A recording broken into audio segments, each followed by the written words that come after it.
Oh. All right, here we go. We have hail hail, the gang's all here now. Where we picked up from last time, we're coming over to go meet Kincaid, who is down and out, but maybe not for particularly bad reasons. He seemed to have a purpose for not having a job, but also not wanting one. So Kincaid, I'm sorry, before we were so rudely interrupted, well, by me. Um, The bladder is a harsh mistress. it very much. Do you have an Whoa, invention for that by chance? I wish. Well, we got diapers. Oh, tell me of this technology. Okay, well, I'll need my rivet gun, and Lots of sawdust with splinters in it, and uh, so Kincaid, the world. I don't know. It's been in turmoil. Have you been? Have you been finding a steady stream of quote unquote work, or what has life been like for you in these times of perhaps war that it's always on the horizon, or there's these I mean, whether or not vampires or just these other undead things happening, the strange creatures that almost appear to be fusions of metal and flesh. You've probably never had to tussle with them, but news in your circles gets around of encountering some very strange people. Um, I don't know what's life like for you here in Mesotopia, Kincaid. at the moment, I've got my white beat-up panel van, and we're parked out behind a 24-hour gym. Okay. I do some occasional handyman work for them. They get their machines fixed. They don't have to report that to corporate, and I get to use their showers and occasionally get to use their juice bar. So All it's right. a fair, equitable trade kind of thing going on. So it's provided some of those necessities of life that you can't get when you're in a van. I have noticed that the more convenient small scrap piles that I normally sift through for spare parts seem to be getting smaller and farther apart. Just a little bit harder to salvage what I need for my tools. Do these But rumored fusions of man and machine interest you at all? the machine parts, yes. The flesh is weak. Well, it's flesh, and You have a buddy, don't you? oh yes, I've got legs. He is a small, roughly spherical walking drone who's not particularly intelligent, but he follows me around, keeps me company, and shoots at things when I tell him to. Uh, Uh, does some neat tricks.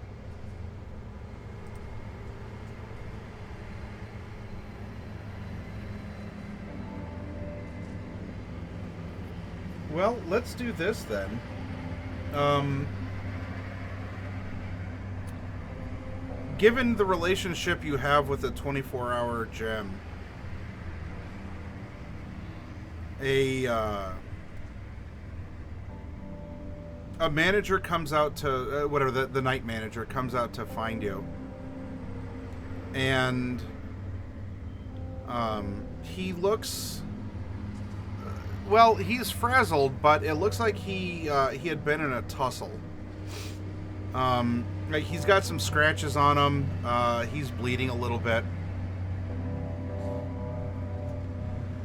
Thought I told you to stay behind the punching bags, Willie. When they take those wild swings, you can't duck. You're too slow. The Willie is the dwarven proprietor here of this place, and with his interesting accent in the common tongue. Yeah, no, just had to bounce a fella for well, not being nice. But Well, How many times you bounce him? he got in one or two. I got in multiply of that. But yeah, it involved a little bit of getting tangled up in some of the wires. I'm hoping you could come in and lend a fella a hand. Yeah, sure. Just let me put my beans back down and go grab my tools. Come on, legs. We'll follow No one Willie else. into the. Yeah, oh yeah, he'll let you in. No one else is in there. They all fled. Yeah, I've seen you brawl before. It's not surprising. Swear I don't know why he was looking for a fight. Of all the places, why'd he come into mine? Just Maybe he knew he could get a fight here. Tweren't no fighter that came in. Mm-mm. Yeah, nor. Just I don't know. Maybe he's on some sort of, I don't know, drug or something. Bit of a wild look. Didn't seem to care. I got him out though. Anyway, New stuff hits the streets. So what did he break on his way out?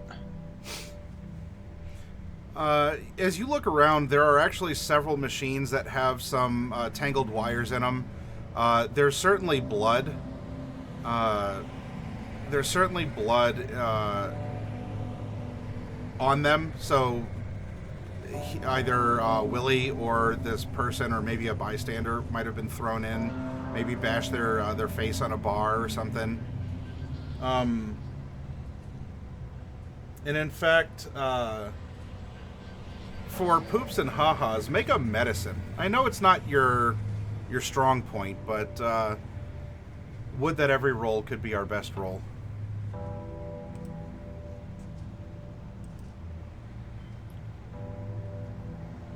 So that puts me at a 7 for Right. that medicine check. Yep, that's a lot of blood, all right.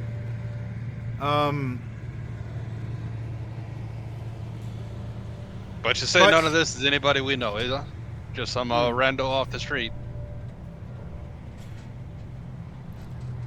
You never seen him around here before. But if I see him again, it'll be more than just tossed out. Anyway, I'm I'd gonna imagine so. tend to. Oh, I think a tooth is loose. Oh, fucking hell. Well, I'll be in my office. Get to work. Sure thing, boss. Let me know if you need anything off the high shelves. He's on the way to the office, and you say that. He looks back at you with a glare that might seem like death. Death herself was staring into your soul. But he cracks a big smile, and you can see that definitely one of his he must have got hit in the face or something, because he's got some blood coming down and he has blood in his mouth. He cracks a big toothy grin though. He laughs and just closes the door, probably saying a couple words in Dwarvish that even if you don't know what they mean, you know what they mean.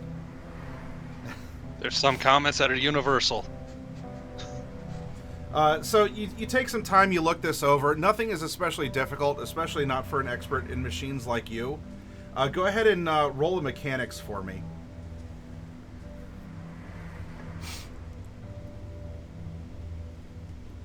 Okay, so that's a natural 20 on the dice. Yeah, there's a green number. It's So since you're an expert, you So, get an yeah. extra +7. okay, yeah. all So right. that's the 27 on that then.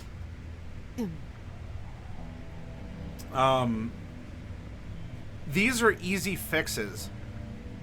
And while you didn't... The biological aspect through the medicine check might have escaped you.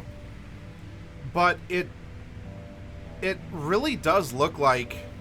I mean, Willie's a strong guy. I mean, he's the proprietor, and he even chooses to take the night shift in his own gym. Strong, stout fellow. But you're seeing some damage on these machines that this is more than what Willie could do. And unless he's been hiding, for some reason, he's not been enacting this very beneficial relationship that he has with you. In this fight, you're seeing some bars bent that shouldn't have been bent. Now, we're not talking like they're bent in half, but just a subtle misalignment still speaks volumes to your professionalism as an engineer, to that eye, where in the parlance of the modern youth of Mesotopia, that was a big oof. Whoever this guy was, he made an impression. Yes, very literally, he did. It's things that you're capable of repairing, and especially, does Legs have, is Legs just there for emotional support and occasional backup in case maybe history comes looking for you? Or is there like a trusty, is he your trusty toolbox as well? He's there for emotional support, fire support, and tech support. So Okay. he does have some like internal tools. Is mechanical, so he's not particularly stronger than I am, but he can carry the toolbox and some like smaller repair gadgets. Okay.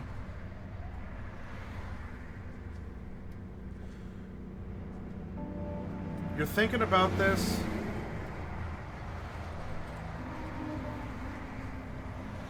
The machines can... they're not taking care of themselves. You take care of them, but this is second nature to you. Especially with that amazing check and the fact that you've been doing this before. And being a person on the streets, your mind can go to put together not just a machine, but maybe what had happened. Think of this a little bit like the scene from Lord of the Rings where Aragorn is putting together the whole like Hobbit escape from the orcs, because there's a couple like bent blades of grass and he found a buckle, and then you get like the 4K 60 FPS like actual events that happened from that. You're thinking about this. You know the crowd that comes around. You know Willie. You know or at least are generally, you can make a safe presumption what he's capable of doing. I want you to make a streetwise for me, please.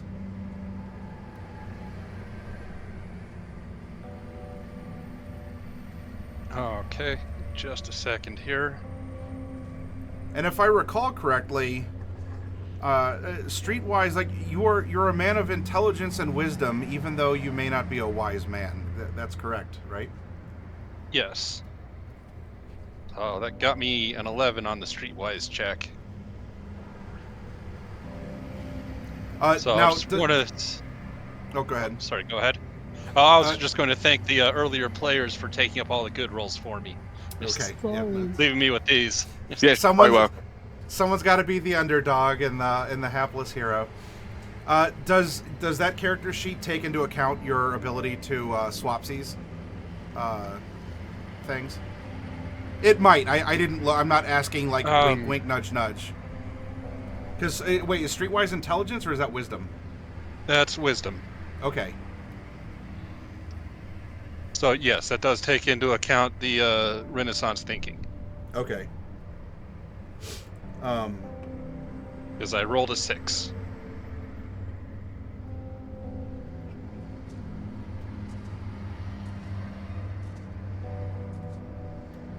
Okay, yeah. Oh, wait, because if intelligence...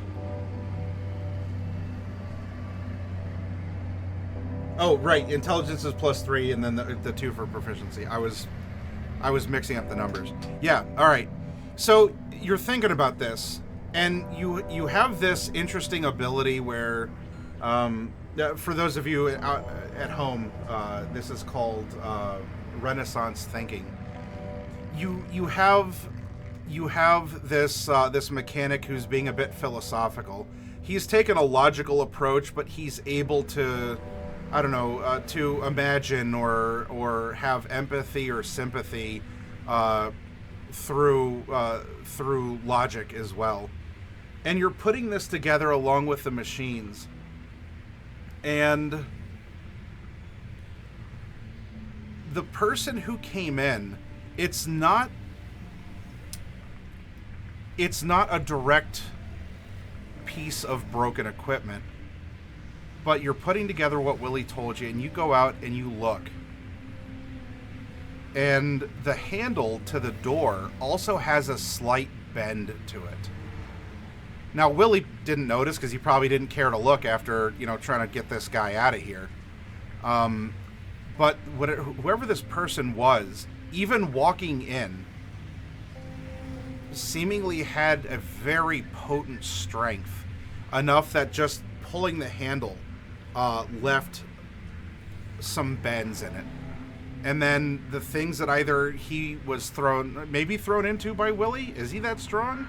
Or does this person have just sort of a weird density? Or was this person actually, like, I don't know, flailing and fighting, or an arm just sort of like hit? But you are getting these clues that there's this very this strong person that even before the fight broke out was able to even slightly bend the metallic grippy handle for the gym. So it wasn't just fight adrenaline. He's got some juice to him. Yeah. So can I make a perception check and see if I notice anything like extraordinarily out of the ordinary in the parking lot area? Like any dents in light poles or cars with busted out windows? Yeah. Yeah, roll a perception.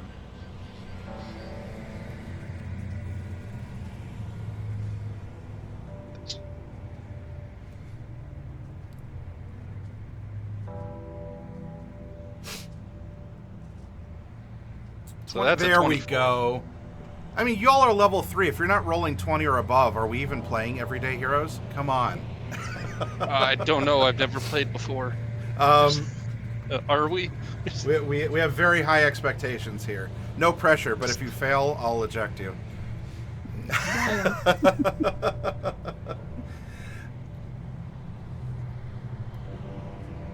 You're looking around, and there's no apparent clues. You're not seeing almost like comically like sunken in footprints into the concrete or something, or unusual fractures. Though with that, as you're doing this investigation, you do notice that outside, hidden, is a person who has been crouched down. And so we're talking like, in an alley beside, because there's always a convenient alley in a city environment like this. So it would be like just in the shadows, crouched down here. And immediately your danger instincts are going to come into play. I will not count this as a surprise round, but we will roll for initiative because you were observant and you were out looking. You had this open mind. You're trying to piece things together. So go ahead and roll an initiative for me.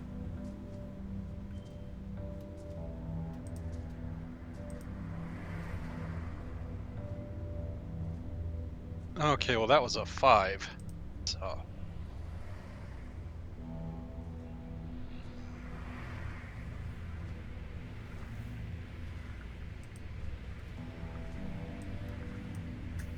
Don't feel bad. You have the same initiative as Bernard. All right, let me go to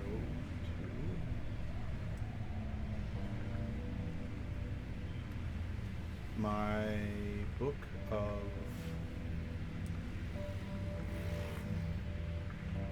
monsters here. All right.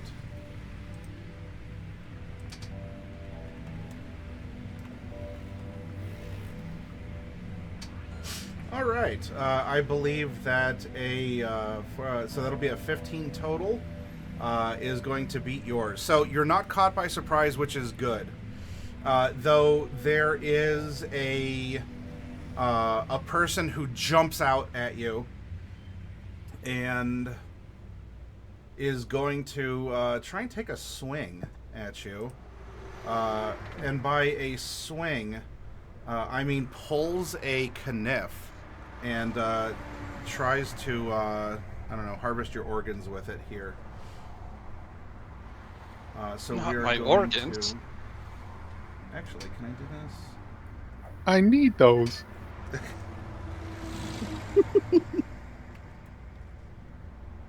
If you need some organs, I know a dwarf right inside. I know a guy. Got just the thing you need. You That's pipe actually one of the organ, or- that's actually one of the funny features of this game. I know a guy. Does a 19 hit your defense, Kincaid? It does, yes. All right. Then I am going to... now, hit points in this is often we think in D&D, oh, well, you know, like you do get cut, and we can call this a cut if you want. There's many ways to conceptualize hit points. Maybe this was actually a miss, but it's started your adrenaline pumping earlier, so you'll fatigue later, and that's what 0 hit points are. If you want to say that, yeah, this is, because it's an action movie, like you take a cut across the cheek, we can do that too. But we are going to deal some damage with this. This is going to be 1d4 plus 2. You're going to take 4 points of piercing damage. And on top of that, there is just an incoherent scream. Not like a martial arts scream, like an incoherent, maddening scream that comes with this attack. I need you to make a wisdom saving throw. This is, or be frightened until the end of this thing's next turn. Alright, a 14. You do save against it. Your mind is able to retain focus as this wild person is jumping out and trying to give you a stabbity stab. Now, we come over to your initiative. Do you want to fight this person? Do you want to run away? Is there something else you want to do? You're in a brawl, maybe, in a parking lot at night in a city. There's probably, like this picture, not many people around. Arguably, Willie is grumbling in his office and seeing what he could do about his tooth. So you might be alone in this fight. I left my beans in my van for this. So I am going to try to step around and put legs between me and my attacker. And then I would like to use my action to apply incendiary rounds to Legs' saw weapon. Okay, does Legs, like, follow you then, or roll? Because Legs doesn't have legs, is that the joke? No, he's a walking mechanical companion. So you're right. He's a sphere but has legs. I thought he was like the Star Trek Rolly one. Okay, or not Star Wars Rolly one. All right. So Legs was out sniffing around with you. You you kind of like step back so that Legs is there, and you're like loading a cartridge of something into him, or how does this work? Well, the engineering plan is customized, which allows me to apply bonuses to mechanical weapons. Ah, okay. This one that I wanted to load here is called incendiary rounds, but I figured if I just smear some grease or flammable liquids on his saw weapon, that should give me the same general effect of burning saw. So. All right. Okay. Do you have any actions left to make the attack, or is this just setting up for future rounds? Then, as a level 3, I can use a bonus action to have Legs attack with the saw. All right, roll it. Roll that beautiful bean footage. Okay, where is... should have the skirmish music playing because we're in a skirmish. Dun, dun, dun, dun, dun, dun, dun, dun. Okay, so that is a 16 to hit. Okay, you do in fact overcome his defense. So give me your damage. Okay. So that is 1d8 plus intelligence modifier, so that is 7 points of damage for that, plus 1d4 of burning damage for another 7. Or wait, no, another 3, sorry. All right. So 10 points of damage. This wild man doesn't seem to recognize the pain that you're causing through legs, and he's going to continue to press this assault as he has jumped out of the darkness. And I mean, you step back, and now there's a little robot that's he's going to try and give Legs a double poke here.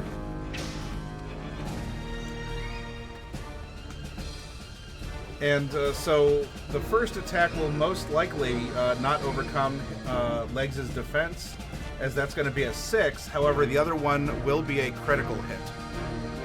Unless you have anything that somehow prevents it. Nope.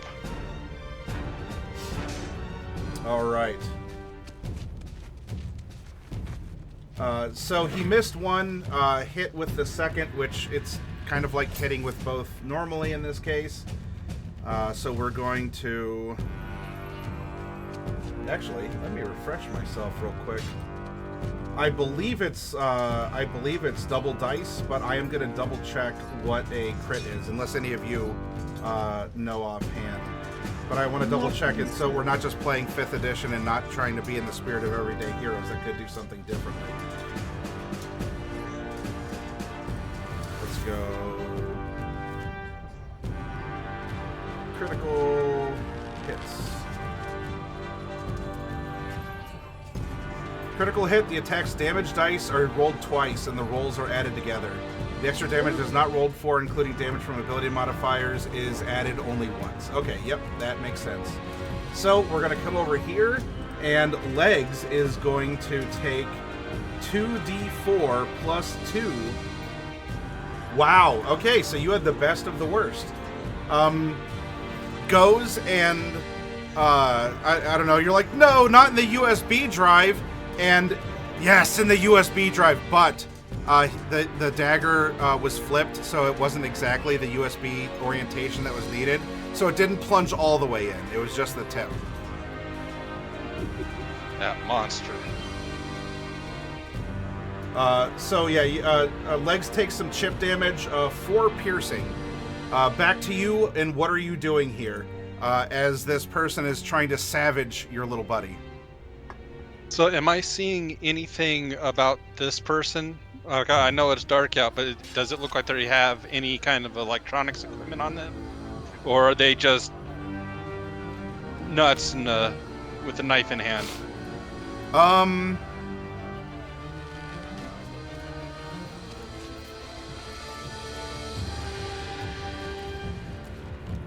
If you take an action, and I know this is putting you in continued danger in combat, if you want to take an action to perceive and look for anything, there's nothing overt. He jumped out of a dark alley, has a knife.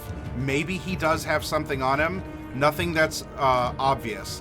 But if you want to take some time to look him over, you can and see what you can spot.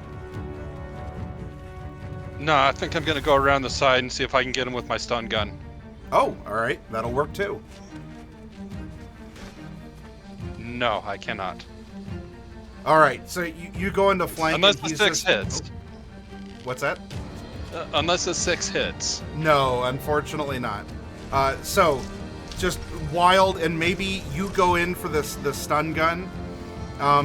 With you having a different angle on him, if you want to try perceiving next time, I'll give you advantage on it because you're viewing a different side of him now that you've maneuvered around. And we'll also say that you win for the stun gun, but he went low to try and stab your bot, and it just didn't work out. So he's going to come back around. Well, I still have my bonus action that I can order legs to attack with.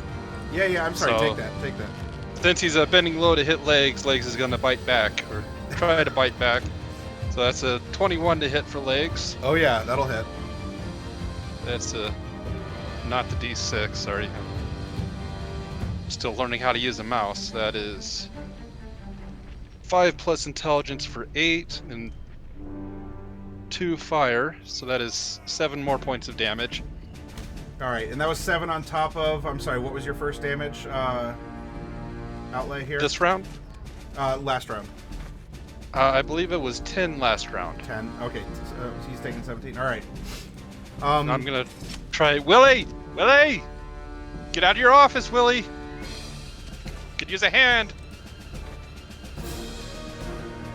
This person doesn't seem to register the pain and continues the assault. In this case, there are 2 opponents, and he's got 2 stabs, one for the each of you. The first stab is going to be against legs. And will a 21 hit legs? It does indeed, yes. Legs is going to take 6 points of piercing. He flipped the USB over, and now it's in.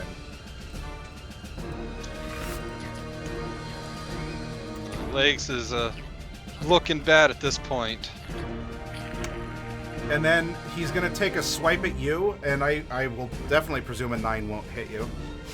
Yeah, 9 misses, fortunately. So he stooped over, stabbed your bot buddy, and then he's trying to go for maybe some sort of like a stabbing uppercut, but you're too busy maybe in that flowing motion because you're trying to peep him for equipment that he might have, and that gets you out of the way in time. All right, so that was him. We're back to you, or you two, I should say, Kincaid and Legs. Okay. What kind of action would it be to try to slip my stun gun into a pocket on this person, since we're kind of like a close-up melee kind of thing? Now there is, I think there's a feat that makes sleight of hand in combat more guaranteed, but I think you're dealing with an incoherent person, a wild person. You've already made a maneuver to the side. I would say that this would be, let's have this be a sleight of hand, and if you can make it,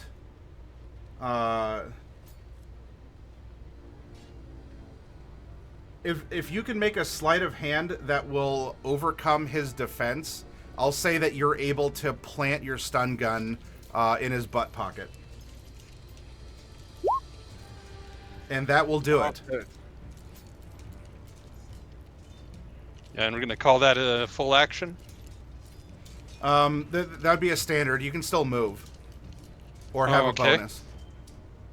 So, yeah, after I plant that, I will try to back off about 20 feet. Just hold my hands. Hey, come on, guy. We don't know what's going on here. I was just looking around. All right. If Legs isn't going to let him off that easy. But do you have a way to back off that distance safely? Or no. Are you fine if he takes an AO on you? I was expecting an attack of opportunity, but 19? that does hit me. 3 points of damage. Gives you a poke. Oh, not another poke.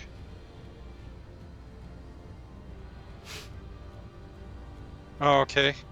Then I'm going to use my bonus action for Legs to go for his ankles again. Okay. So 15? 15 will overcome his defenses. That does hit. Okay. So 2 points of fire damage. And 5 points of saw damage. I think. Yeah. Or 4 All points of right. saw damage. Going for more, this should drive most people away. Perhaps in your training or what you've seen on the street. Again, something's compelling this person. He's not looking good. I mean, he didn't look good before, but even jumping out of the alleyway. But this is, this person is now like huffing, breathing hard. Maybe his fight to will is depleting, or his energy, but he's still trying. He's still hanging in there, if only by sheer willpower. I really would have thought most people would run away when they saw the robot with the burning chainsaw coming after them, but You would actually, you would think that. That's true. Something must be off about this fellow. Angel just isn't what it used to be. We're going it since seems you they got back, some good Angel does theirs. since you backed off and Legs has been giving him a workout here. He's winded. He's huffing hard. We're gonna go for 2 stabby stabs. Oh, geez. Well, now that he knows how to put the USB drive in. So the first is going to be a 13 against Legs' defense. Okay. Does that hit? Again, 13 against defense. No, it does not. Okay. Then the second is going to be a critical. And Legs is down to 6 hit points at this point, so... No, not Legs. Why is my keyboard not keyboarding? There we go.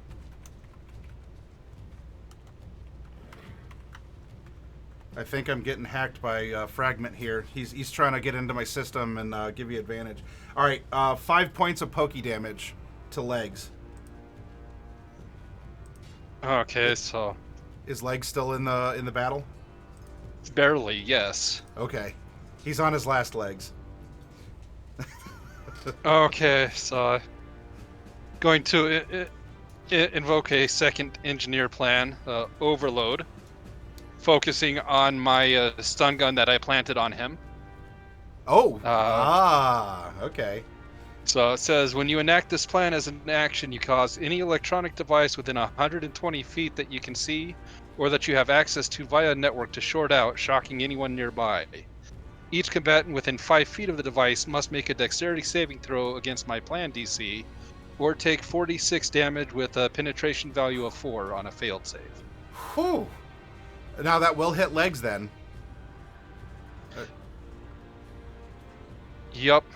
Okay. Well, can I Okay. bonus action in order to Legs to tell him to back off and try to dodge the inevitable attack of opportunity?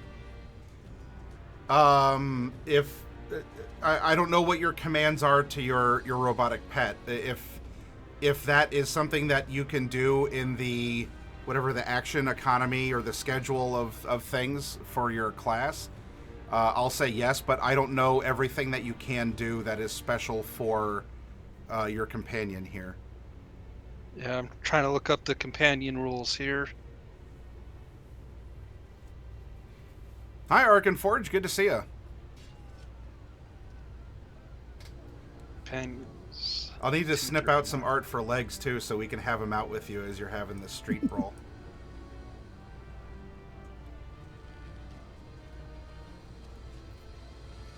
Okay, so I can give the evade or flee as a bonus action commands Okay. to Legs. I'm going to use my bonus action to tell Legs to flee. So he's going to use disengage action and then move away. Okay. And then I'm going to use my overload plan to blow up my little homemade stun gun. All right. And was that a So- save on my part, or how Yeah, does that... I need to get a dexterity saving throw from you. Oh. Oh no. 8? That does not succeed. Can you lie to me and at least tell me that I barely squeaked that one, like I barely missed? No, this explosion is coming from inside the house. All right, that's fair. So that is 4d6 at level 3.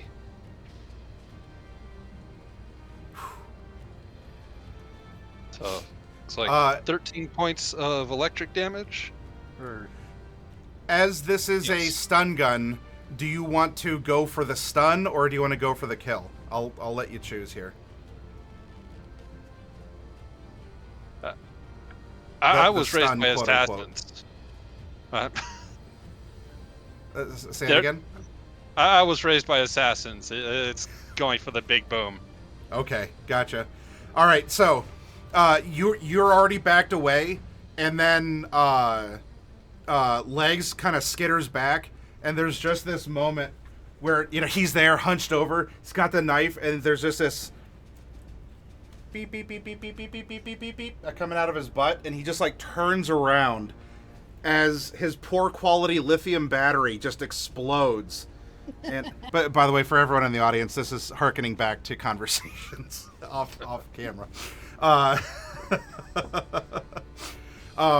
He looks back. Look, I That got beep the beep batteries beep, where I could get them. and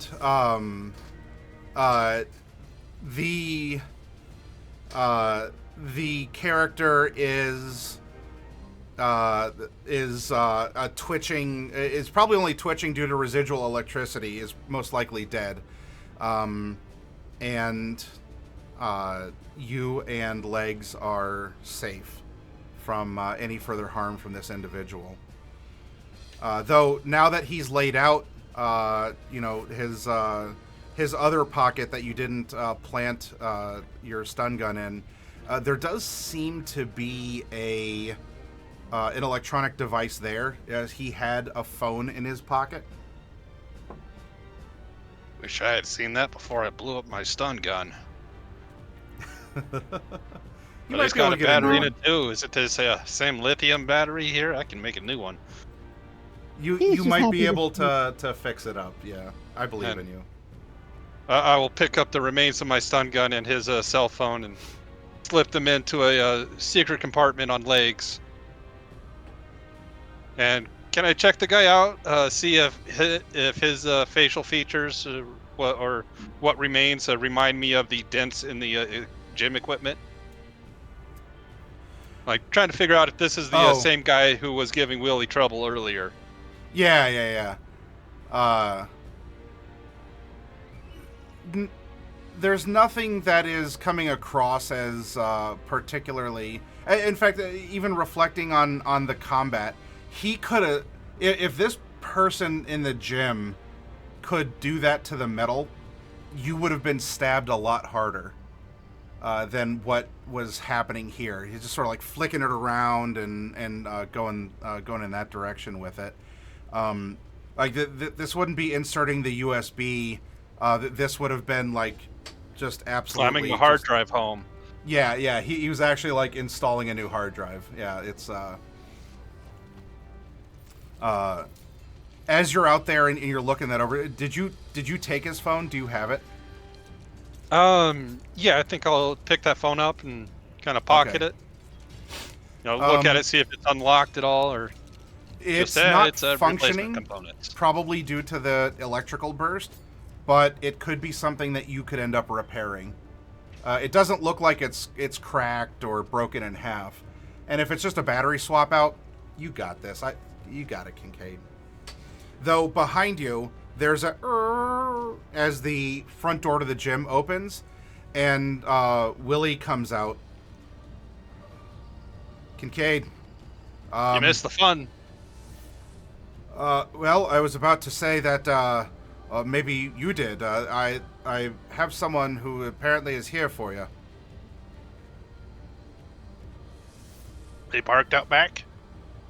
Yes, right by your van. Didn't take my beans, did they? No, I wouldn't think so. But he's in my office and wants to talk to you. Okay, well, he'll head back in. I've got some repair work on legs I need to do. I kind of made a mess out here. Sorry, guy jumped me with a knife. Willie looks back.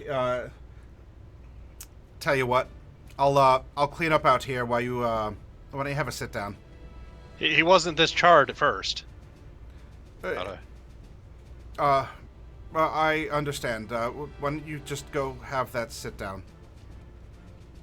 Okay, well, thanks for your generosity and hospitality. We'll talk to you later if I have it later. And then I will head into his office to this meeting. Willie seems rather cowed, and for a guy who likes a fight and who just got out of one, he was certainly, he was pumped up. He was kind of upset, but he seems a little more hesitant, and he fetches a like a broom and a dustpan from the gym. You go into his office, into Willie's office, and there's a gentleman there with very dark, rich skin that has almost a golden luster to it when the light hits it just right. And he looks at you with just these piercing eyes. And Kincaid, what you did was good work. Just Kincaid. Just Kincaid. I'm here on behalf of the organization. You said it was the organization, right? Or the society? That's the society. Okay, I'm sorry. Yeah. I'm here on behalf of the society. I don't believe we've met before, but he extends his hand out to you. And the door to the office closes, and I go in and try for the secret society handshake and see if he knows it. He does, I assure you. But as the door closes, we'll move on to Bernard, as Kincaid has now met the mysterious man. A mysterious nameless man. Bernard, you are in. You are. Well, I don't know. Do you have a contract right now with anyone, or are you looking for work?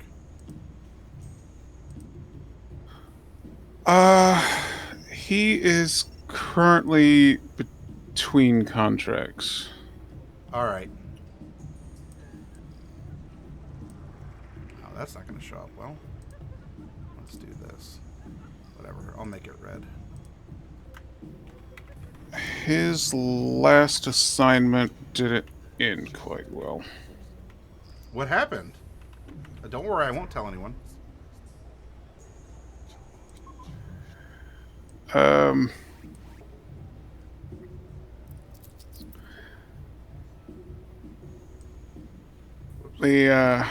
His client's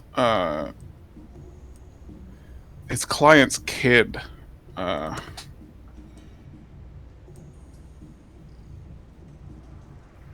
tried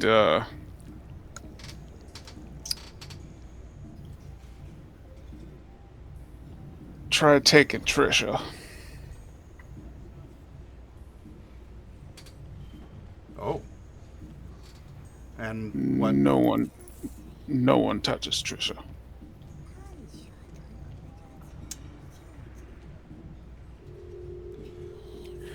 Trisha is currently the 88 Ford Bronco that is pristine, parked out in the parking lot of the fine establishment he's sitting in right now.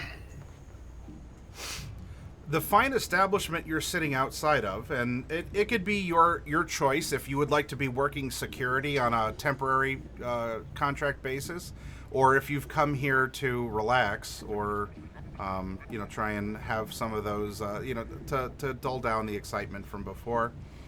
But you are currently finding yourself inside a Tumbled Wench. The Tumbled Wench, of course, is a franchise found all across Mesotopia. As the tagline goes, no city is a city without a tumbled wench.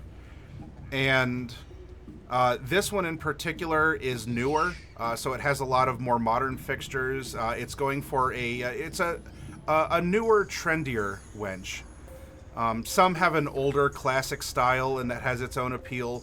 But a tumbled wench is a tumbled wench. You know, you can come here to get some of their own like house brand beer called Old Wheatwater, and otherwise there's a lot of entertainment. There are people who perform. There are people who come to meet, come to greet. Sometimes fights do break out at a place like this. And there are others who are just traveling and they don't want any trouble. They just want a room. But usually a tumbled wench is a focused point of any city because it reflects a little bit of the culture around it, the person who is the proprietor or the proprietress of that particular wench. Some offer services of the night, others don't really have to. But it's a lot of people who are all sort of throwing in on this idea of what this franchise of inns is or should be in any particular place. So, given what happened with your vehicle, are you here to try and calm yourself down, or has this newest tumbled wench asked for your services and you're doing a temp job here? He is here to relax. Okay.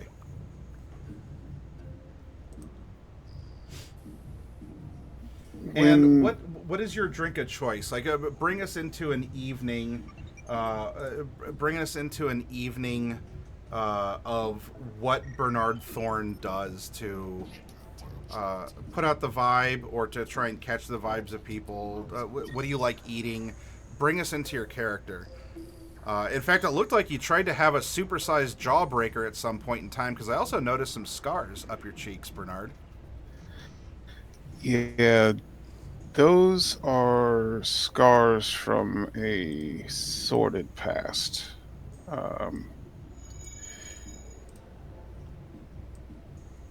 If, say, a nice young lady or gentleman tries to approach him and compliment him on his cool scars, he kind of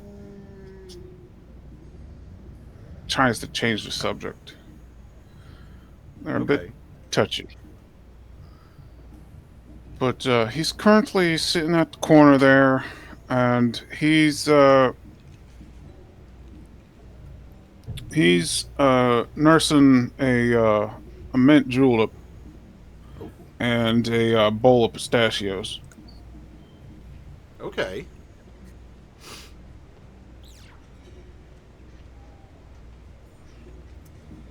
Do you know the bartender here? Yeah. Miss Julie, she's a card. She slides you the drink, saying, is she on the first name basis? Does she call you Bernard? Bernie. Bernie? Okay. She's probably one of a handful of people he allows to call him Bernie. Well, Bernie, I am very happy that you've decided to come back to my dear wench. And in fact, you'll note that I didn't just make you a mint julep, I made you a mint Julie, my own special take on it. But there is going to be a cost associated with that little extra bit of alcohol you find in there. You got to tell me something's going on. You know how that works.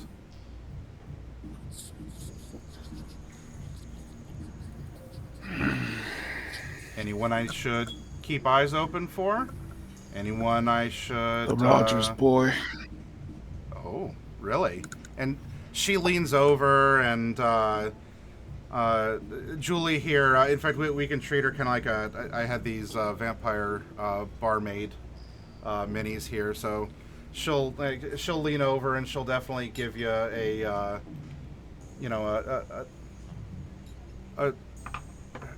you have her rapt attention, both of them. And as she's leaning forward and wants to hear your story.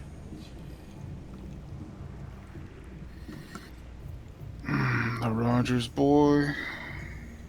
I did my damnedest. But he tried taking Trisha for a joyride, and you know Oh no one no. touches Trisha.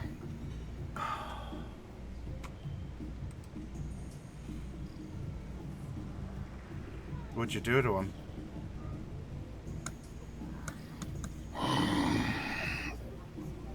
Let's just say he won't be playing ball for a couple of weeks. I suppose some kids gotta learn that one the hard way. Yeah, sometimes, sometimes Birdie's gotta show you a thing or two. You And know, I never anyone knew him who to would be a know, bad kid, but I don't know. Maybe it's the stress of things.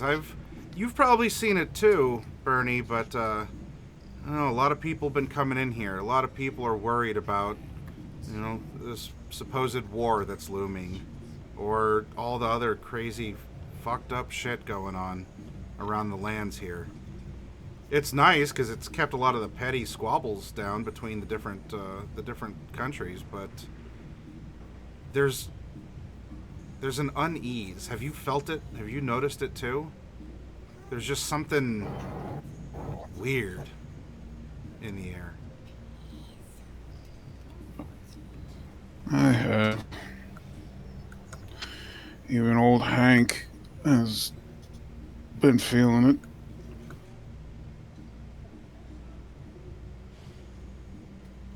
I got a hell of a job to take care of with all these rumors. And she would know Hank is a senior officer at the closest beat patrol. Okay.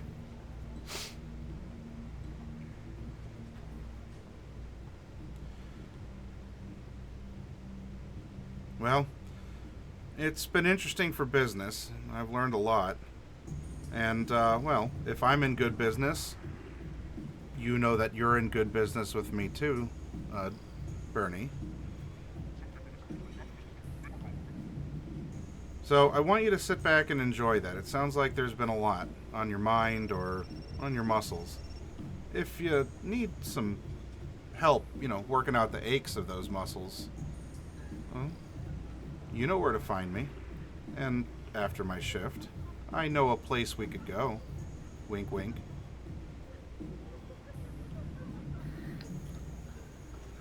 Read you loud and clear, dear. Read you loud and clear.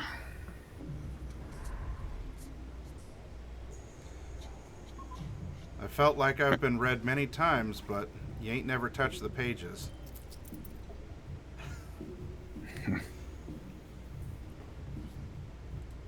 And she'll turn and go help some other people. So there's whatever trendy music is playing right now. That's playing over the radio here, and or through the system. In fact, there's probably even a jukebox. Is there anything you want to hear? Yeah. He probably uh polishes off his current little dish of pistachios, and then he stands up, walks over to the jukebox, starts flipping through the discography, and he finds a little tune that he's been listening to lately. It's this old washed up country star, and it's a song about his truck, Yep. and All it's right. really hit home for him, and so he puts a couple creds in to let it play a couple of times, and he goes back to his seat. He looses his tie, unbuttons the top two button collar,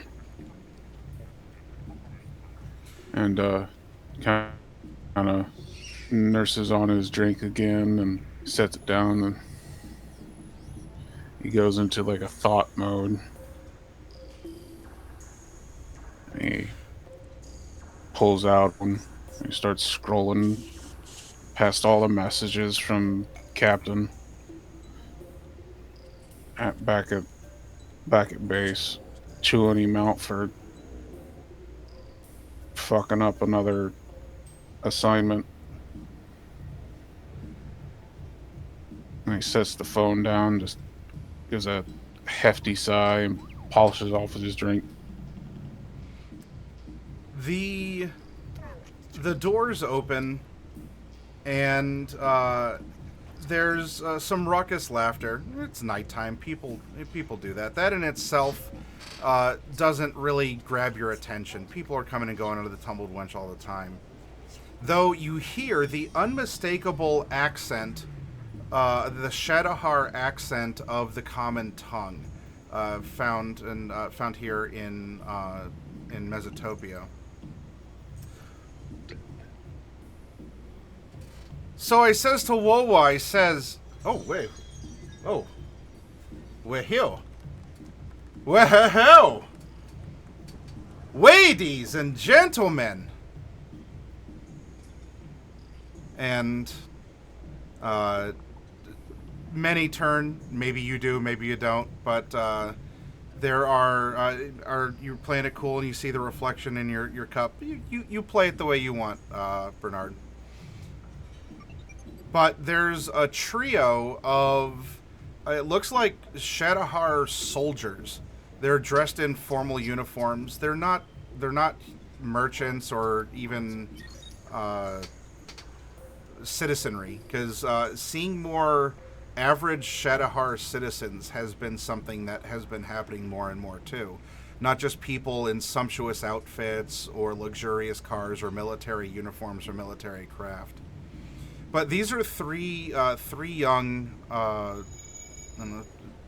they're of some rank in the Shadowhar military. Dwinks along the house. And a lot of people are murmuring back and forth. Bernard, what's your thought? Kind of. His face is a little more serious than in his art, but he gives the same like side-eye brow raise look at the guy. Like, who the hell is this guy claiming to give drinks when he kind of turns in his stool and like squeaks a bit, and he's observant. But he stays quiet. Okay. As he's observing, he keeps Miss Julie in his periphery, but his main focus is on the soldiers.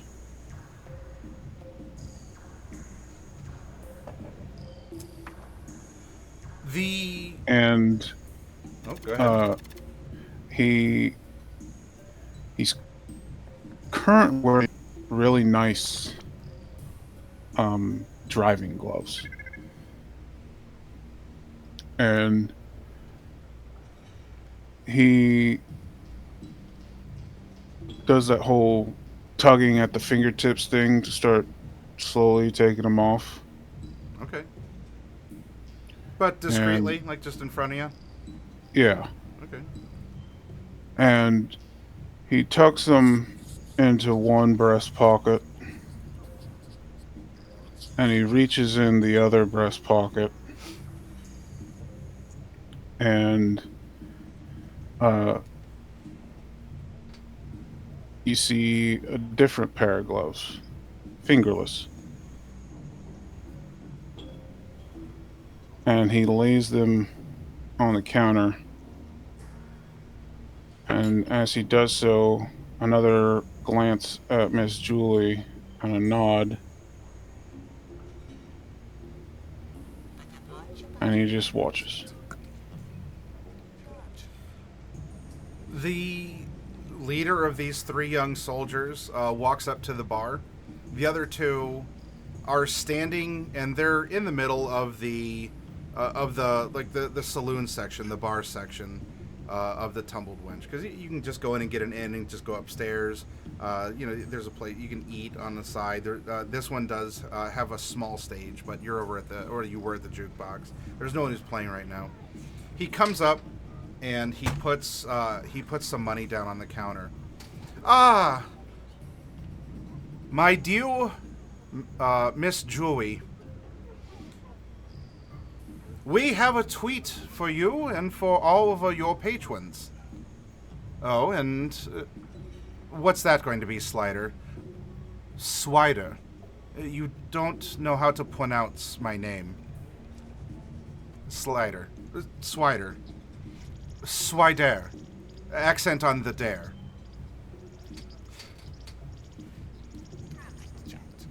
But I was informed by my higher-ups that we are here on a humanitarian mission. He sounds a little bold, a little proud. And by that I mean I want to get everyone fucking drunk. Courtesy, well, at least of my commander. And he slides money over. Old wheat water for all. Or if you want something else, I suppose you could pay the difference, but you gotta work it out with Julie here. Julie. Accent on the Lee. And she goes out of her way to go l, as that is a sound that is escaping the Shadowheart accent.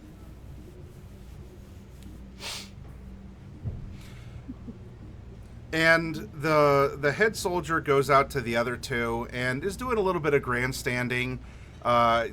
Is trying to, I don't know, boost up morale, even though it does feel forced, and a lot of people feel. I mean, it's certainly better to have someone come in and buy drinks from a local business than to, I guess, like, take over. To just, whatever, drag people out or try and conquer and burn places down. Julie, that you're keeping in your periphery, though, she takes the money. She looks it over. Gives you it's good. And some people start coming up. Others, though, one young guy will get up from a group at a bar table, and one of his friends will grab him by the wrist and pull him back down. Don't take their drinks.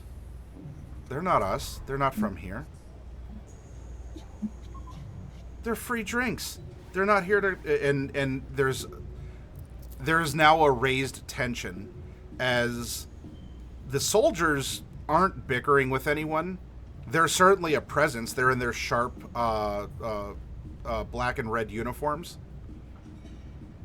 But the locals certainly seem to be stirred up, disturbed. Some do go up and grab a drink. Others don't.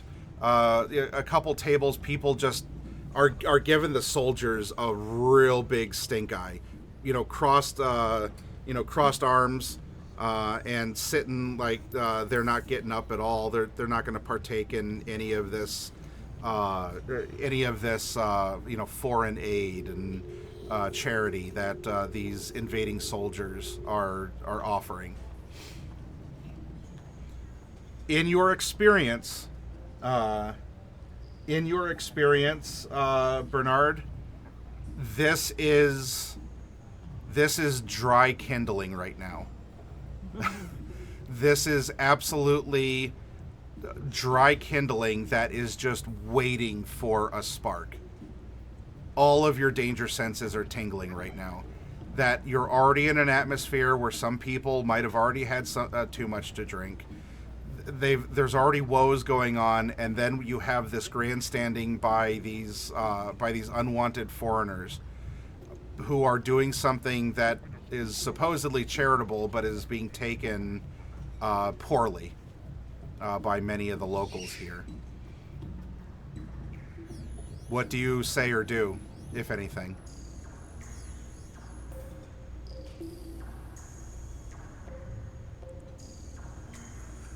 He motions Julie over. Make mine a double dare. And as he places his order for 2 mugs of the wheat water, he stands again. And as he stands, he scoops up his fingerless gloves and he goes to walk towards the jukebox again. As he's walking towards the jukebox, he's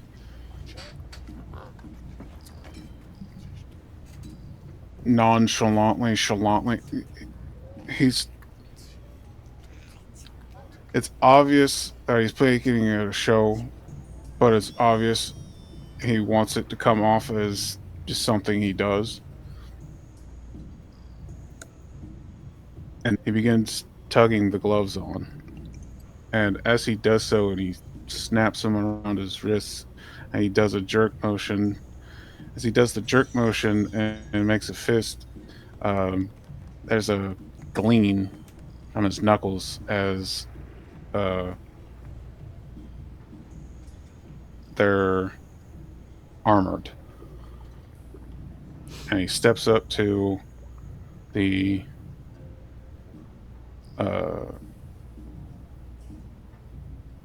jukebox, puts in his cred skin, and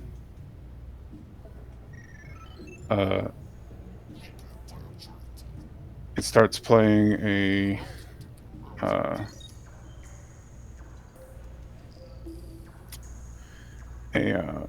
Shadowheart pop single. Oh, interesting.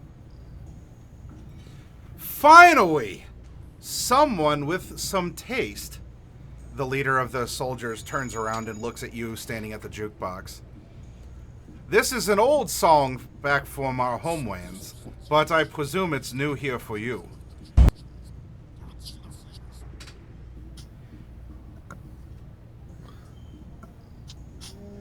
And he nods. Catchy. Certain beat to it. I like it. He walks closer to you. The 2 other soldiers are still standing in the middle of the room. Catchy. Older, but catchy. It's something that we hope that you'll end up learning and maybe even embracing. One day, sooner than later.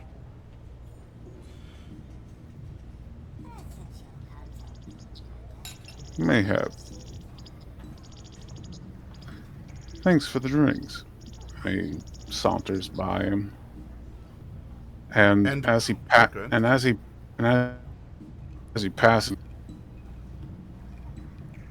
maybe not intentionally, maybe somewhat intentionally, a bit of a shoulder check. Excuse me, sorry. And Bernard's a fairly tall guy, kind of barrel-chested. He's around 6.5 foot tall and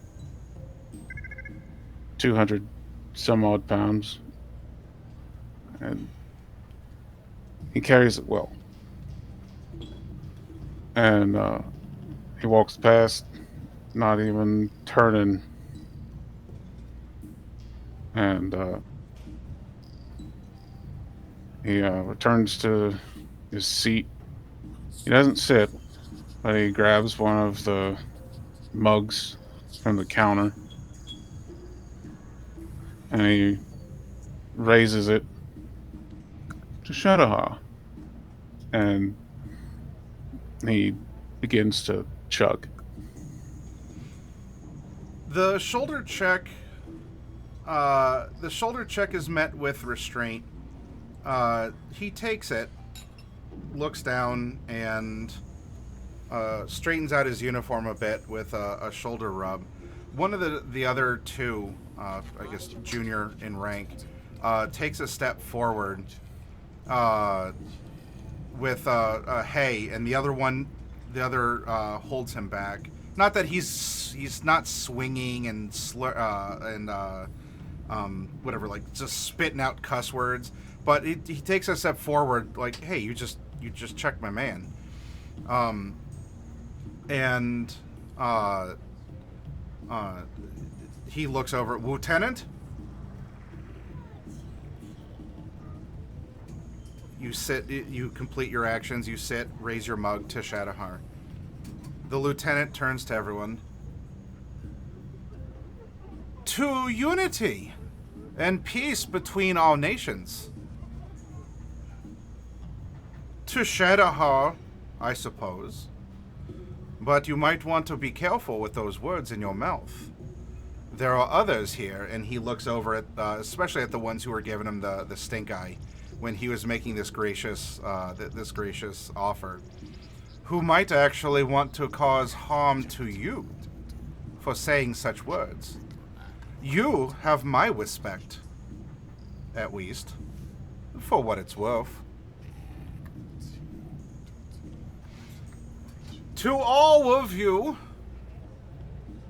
enjoy your drinks, or don't. That is up to you to embrace the gifts that we have come offering. And it's not like we can poison your old wheat water.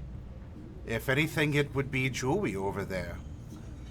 And I trust that she wouldn't do such a thing. It looks like he's ready to walk out with his two juniors. Is there anything that you wish to say or do?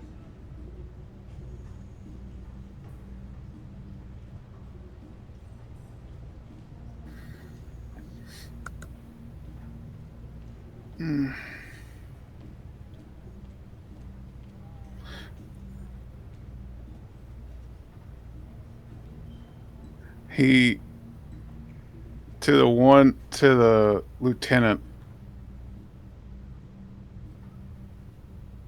Would it be fair to say that the lieutenant just happens to be of elvish descent?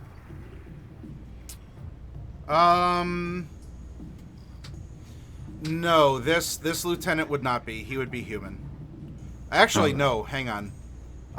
He would actually be tiefling. So he'd have horns. We'll say that he has a skin tone that would be about the same color as the counter over here by the taps in the pitcher. Okay. Maybe a little bit toned down, not quite as bright. And his eyes almost have an inner yellow glow to them. Now, if you have any particular feelings towards tieflings, whether it's superstitious or from a bad interaction, or you don't care, but there you go. No. He just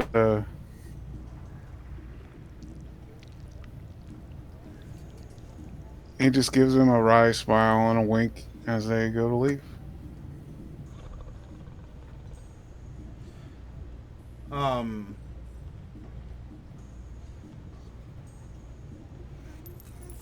All right. The doors open and the soldiers leave. I would like you to make a perception for me as this is happening. Okay.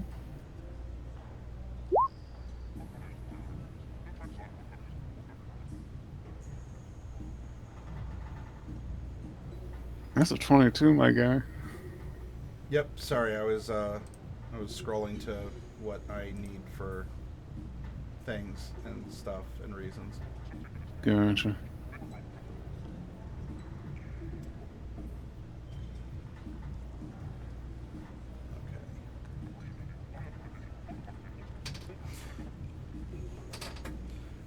There's an ease and tension in the tumbled wench, and still, your instincts are what they are. And perhaps it pays off as you hear a shout from that same lieutenant. Hey, you there! Away! Get away from our vehicle! And there's even some other... there are some other shouts that are happening from more than just the two soldiers that this lieutenant had walked in with. So there were more outside, and that would make sense because they usually roll around in some sort of a patrol vehicle. So there's probably actually a small squad of them. And there is a loud like hiss and a weird implosion style sound that comes from outside. It's the strangest thing. What I would like, roll mechanics at disadvantage. And we'll see if this will glean anything before the events are going to happen as they do. That's a 3, my guy. All right. So you're not familiar with this particular aspect or effect. All you know is that there's some weird sounds, the sound of like metal hissing, dinging, and rending. And from outside, there are terrified screams.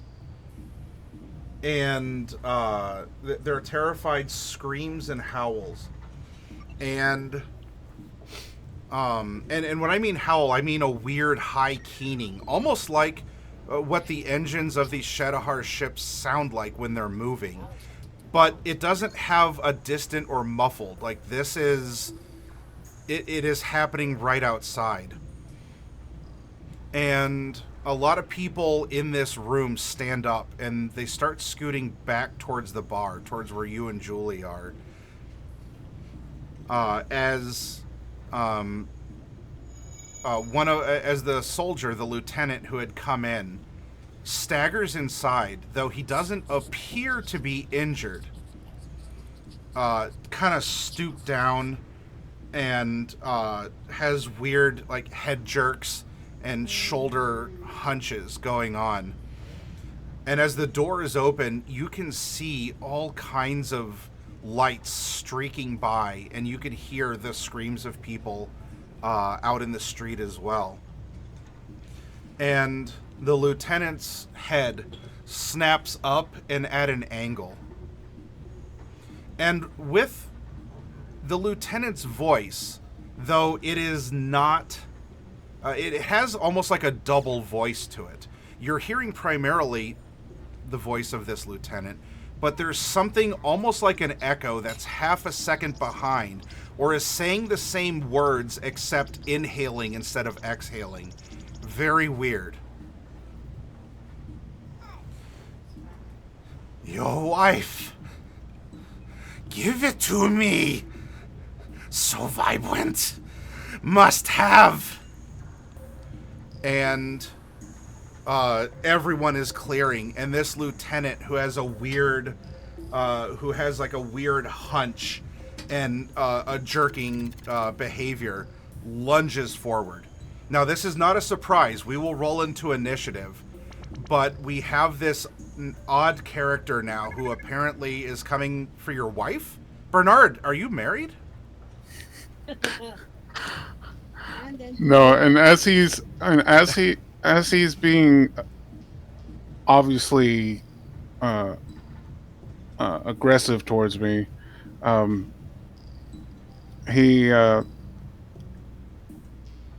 he's oddly calm, and he gently sets down the 3/4 empty mug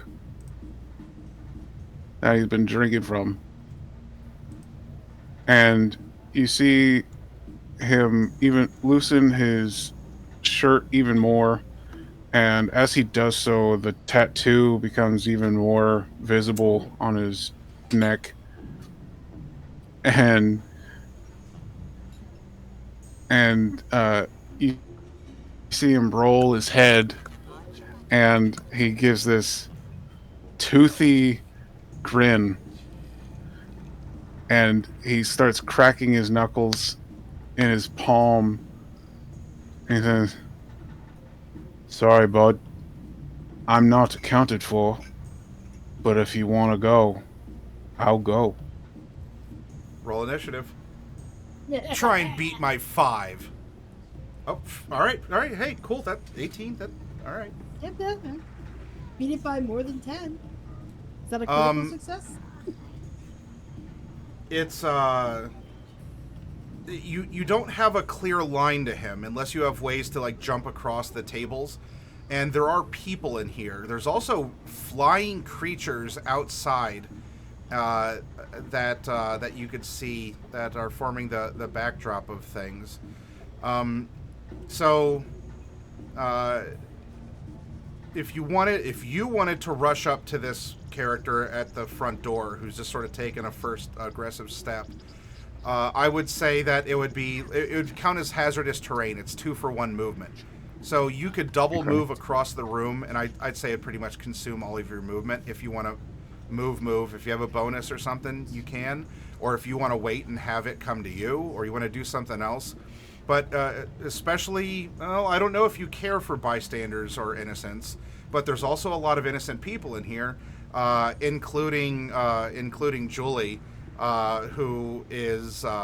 she was given a good wad of cash, and she has a large enough wallet to hold it all. So she contains the cash, and she has her arms up, and like she's backing away, but she's still there. There are a lot of innocents. What are you doing, Bernard? He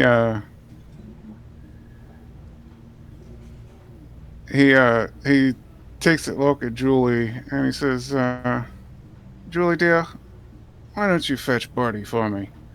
And he starts trudging through the people. Okay. Are you just using one move to get halfway up and then do something else with your action, or how do you want to do this? I'll double move. Actually, no. You know what? Yeah, I'll double move. Okay. All right. So you get up. You get up to this character, and there is definitely something's wrong with this man. His eyes still have that very low glow they did before, but there's almost a weird swirl going on inside of them, like kind of a whitish, like a whitish swirl every now and again. And he's still kind of crooked and jittery. You came up to him, so I don't need to do anything else other than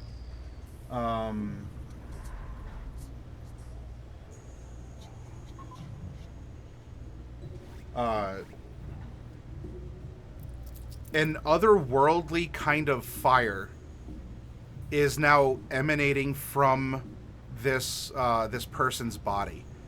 And maybe you know a lot about tieflings, that they have fire stuff. This seems a little odd. This isn't the normal fire that you might expect. I don't know, though. Maybe Shadowhars are built differently or whatever. And while he does have military weapons on him, he's not reaching for them, but instead is slashing out at you and is going to attempt to do so with a fiery claw, quote unquote. Whoop. If I can type in the correct space for it here.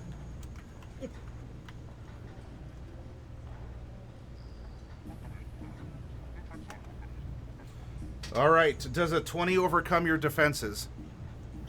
That hits me on the die. Okay. So this is going to be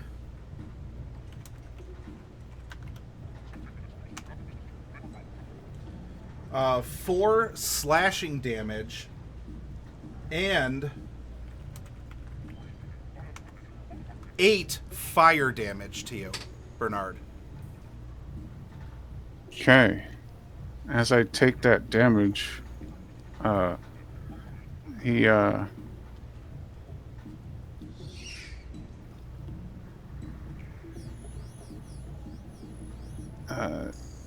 I'm gonna say, kind of rips the lapel of his suit a bit,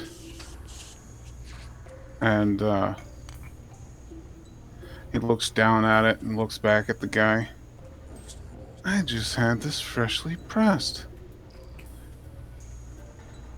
And when he says that, there's a gleam in his eye as he will activate his frenzy. Ooh, all right. Well, it is your turn in initiative. Is that does that take a bonus? Is that free? What are you doing on your turn in reply to being fiery slashed? Grab a drink while That you're is saying. reaction from Oh, taking. Yeah, going into a frenzy is my reaction to taking damage. So, all right. Nobody makes you bleed your own blood. All right, that's your reaction. Well, then it's your turn in initiative. You're standing in front of this oh, on fire. Though the clothes aren't being consumed by the fire, but it looks like he's covered in fire. What are you doing with this tiefling? he is going to.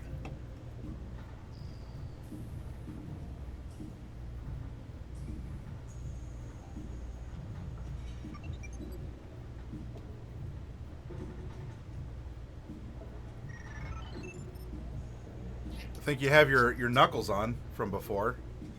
If you want to use Yeah, that. I'm doing some quick math real quick. Oh no, Matt.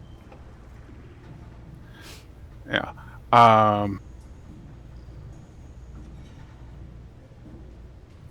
So.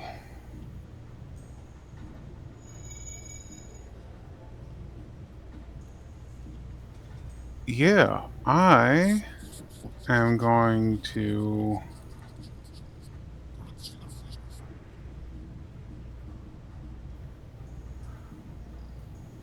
I'm gonna pay it back with interest. Okay.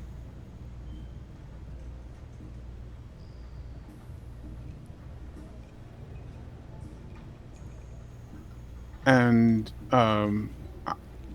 how do I use inspiration?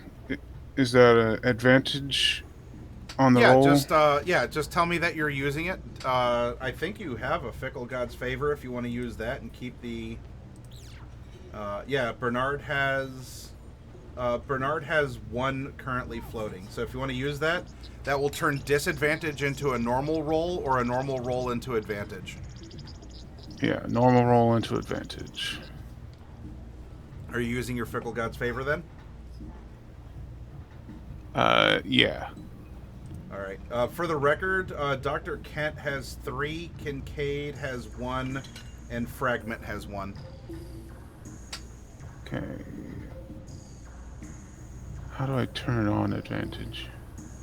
Or do I just roll twice? Just roll twice. Yeah, we'll keep it moving that way. There might be a way to turn on advantage, but for the sake of keeping things moving, just go ahead and roll twice for it. Okay.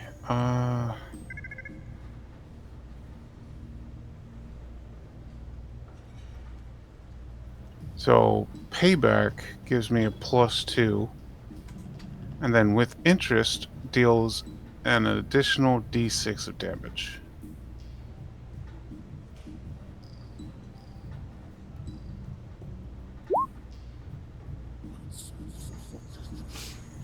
So that would be an 11 to hit.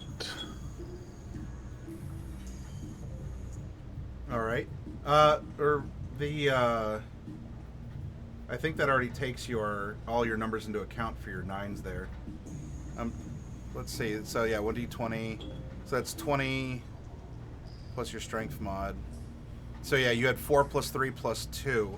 So 9. It looks like you actually rolled the same twice for your advantage, and so 9 seems to be your calculation, because the number in parentheses 4 plus 3 from your strength plus 2 from your ability. Oh, it already rolls with So my so unfortunately you ability. had low Okay. rolls, it looks like. Unless I'm missing something. Yeah. Nope. Okay. Maybe you were just miffed because you did have that freshly pressed. You wind up and you take a hit. Now, do I have advantage back on you for this ability, or does that not work like that? If you're frenzied? No. I take damage equal to my proficiency at the start of my turn. Okay. So it slowly wears you down because you're in a frenzy. Okay. Yep. Oh, and I see that doubles your DR from tough as nails. Okay, got it. All right. I'm gonna take another. I'm gonna take another swing on you. So once more, just this weird like fire, and I'm going to swipe 1d20. Does this 7 penetrate your defenses?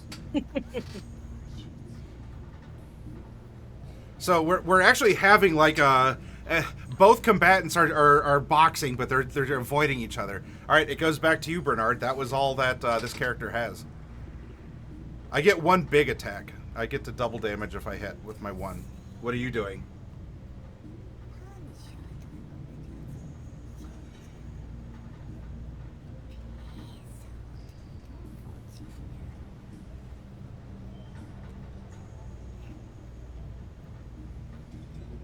You swinging again? Yeah, he ducks and he'll go for another swing. Do it.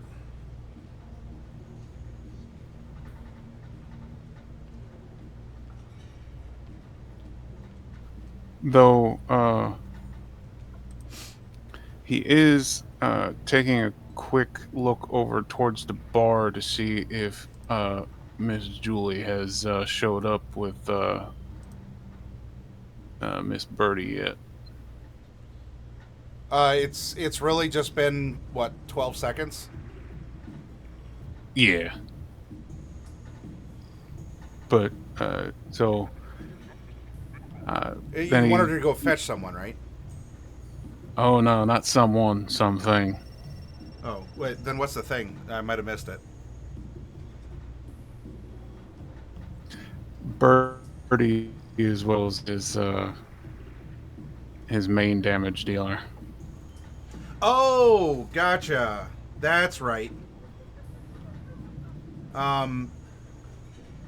Okay. So so I'll still say not yet because we're just like in the second round of this. Yeah. But Yeah, I know. Yeah, but she can she can she'll have that for you right quick. So in the meantime, are you throwing hands or do you want to grab a Taking chair another and swing. crash it over his head? No, not quite yet, but we will take another swing.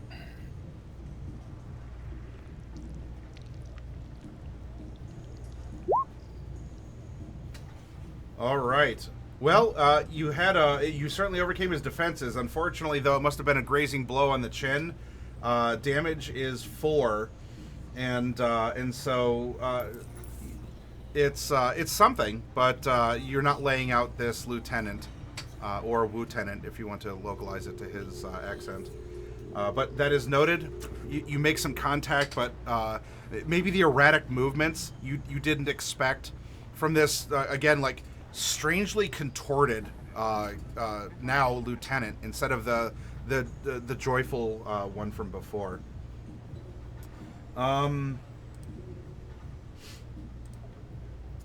It goes back since you rolled higher. It's the bottom of the same round.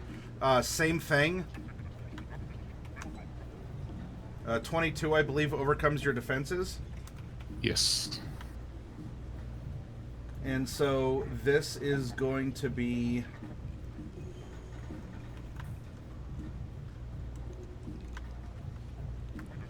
6 slashing damage and only 1 fire damage this time. As Okay. your blow is returned to you, and it leaves behind this It's a weird. It's flaming, but it would almost be like how mint can burn. It feels like hot or fire, but it also doesn't feel like fire. It's different. In fact, maybe you're just sipping on a mint julep. This is like a super like the fire is as hot as like super concentrated mint oil would be hot, quote unquote. Yeah. All right, let's see. Since she's grabbing that, let's roll a.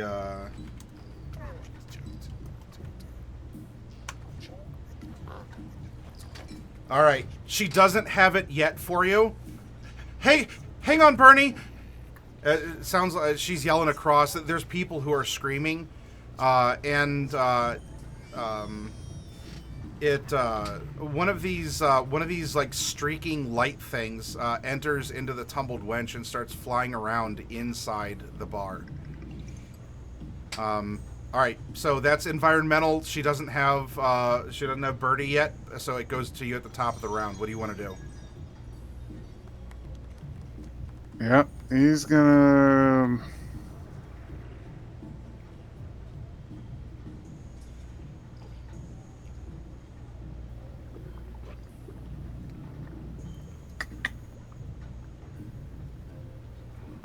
Yeah, I'll go for another swing.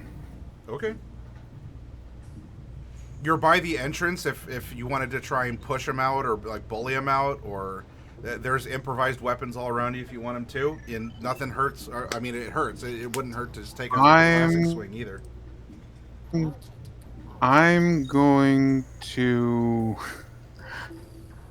I'm going to Sparta kick him out the door. Okay. That. Oh, what was that maneuver called? I think there's a way you can bull rush someone out. I forget what it is offhand.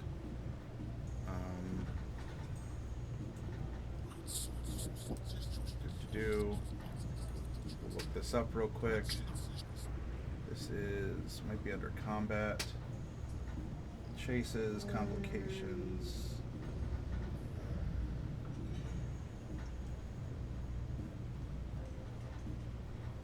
Close combat, 228.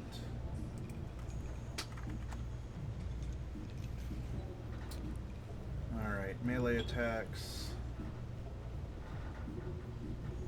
Thrown explosives, rocket launchers, shoves or trips. Shove and trip special attack allows a combatant to force an opponent back or down onto the ground. The target of a shove or trip attempt must be within the attacker's reach and can be no more than one side. Alright, so that's fine. Shoving or tripping is an ability contest. The attacker makes the strength athletics versus the target's strength athletics or dexterity acrobatics. Target chooses which attack they make. If the attacker wins the contest, they can either knock the target prone or push the target 5 feet away from them. So, which would you like to do? And then we'll have a contest. Could I, since he damaged me that last round, could I apply payback to this roll?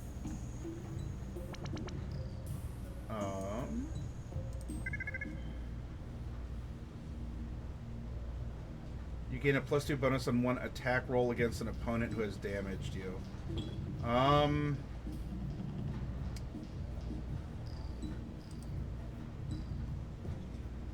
I will say for rule of cool, yes, you can do that.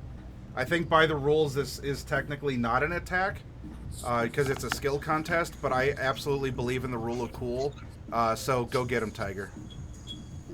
All right. So that's a 13. All right, and I got to scroll back to my duder here, and we have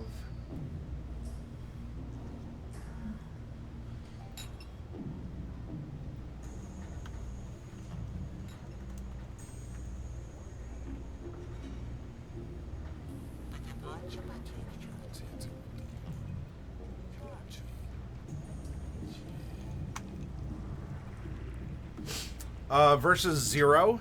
So you are successful. I'll give it to you. I'm generous. You want to shove the lieutenant back out through the door? Or are you knocking him on the ground in the bar? Yeah, he's out the door. Okay. Stumbles back. The weird It's kind like, of posture, though, he's like- keeps him up. And he's like, "This is my tumbled winch," and kicks him right in the solar plexus.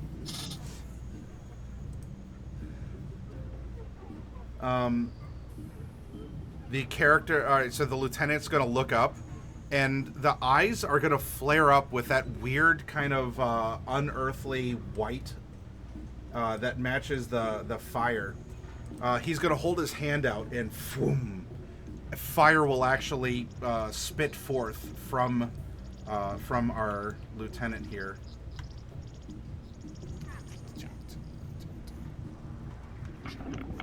13 probably does not do it. No, he So headsteps it. I don't know. Maybe you catch the fireball, or you punch the fireball, and it like whiffs out or something. He sidesteps it, and it like, woof, right past Blowing his. out a birthday candle. Yeah. Wilhelm scream later, further back in the bar, then, because someone else is getting hit with that. Not Julie. Although, speaking of, he looks back. He's like, "Sorry, John." I'm trying. I just can't seem to roll a 10 or higher. I'm sorry, Bertie. It hits the jukebox. Yeah, the record kind of melts and it all sounds kind of warped and wobbly. All right. And now it's stuck on a K-pop, stuck on repeat. So this character is out. You're still inside, Bernard, like just in the doorway, but the lieutenant is outside. You can see that their ship, something happened. It looks like one of their engines has exploded, or something happened. And there's other people kind of walking around, some chasing others, and they seem to be also jittery or walking very weirdly, mumbling things. There's a ruckus outside the tumbled wench right now. What are you doing? He is going to grab one of the stools before he takes his leave outside, Okay. and he is going to use the stool to try and pin the lieutenant to the ground.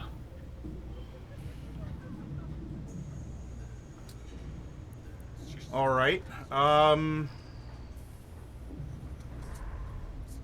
I guess this would be you'd have to knock him prone, or this would almost be like a modified grapple rule. Let's see. We are here to learn, so let's look it up real quick.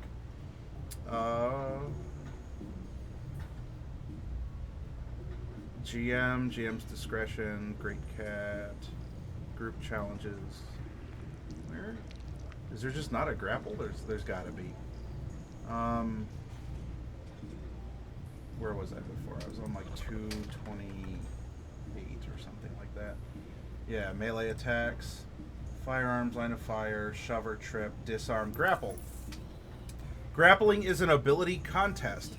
The attacker makes a strength athletics contested by the target strength athletics or dexterity acrobatics check.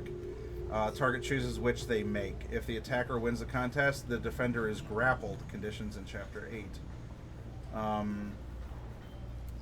Or if you want to shove or trip, it's similar. If you want to get the target down first. What would you like to do here? Let's do the grapple first. Okay. Kind of like a choking maneuver with the stool. Trying to like go ahead and roll whip your around. athletics.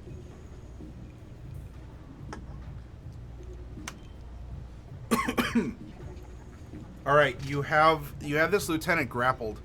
The fire's not causing hit point damage, but we can certainly say that you feel it, like just roiling over your skin as you have this thing grappled.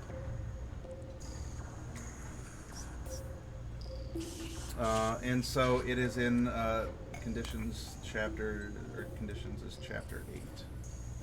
And for being grappled,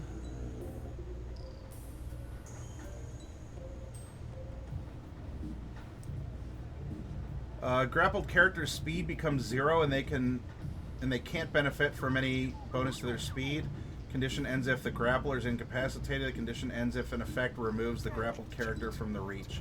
All right, so you've locked in for melee here, so I'm going to try and swipe at you.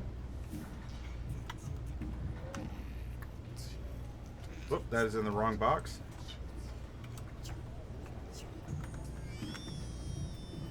Does a 13 hit? That's a nope.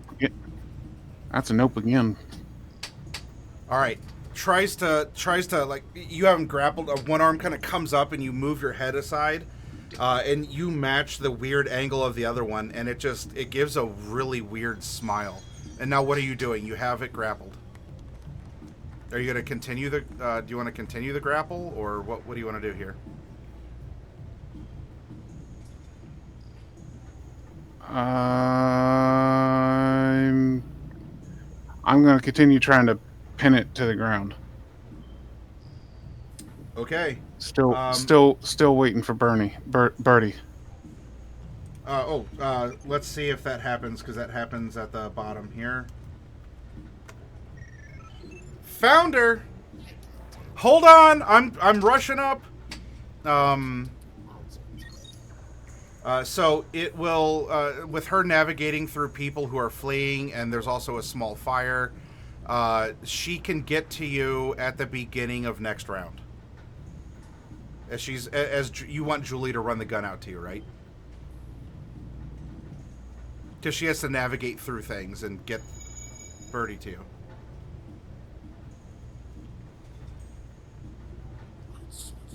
Is that what you wanted?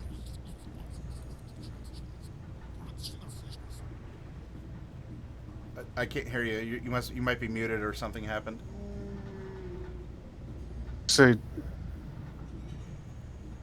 oh, hello? I heard a syllable.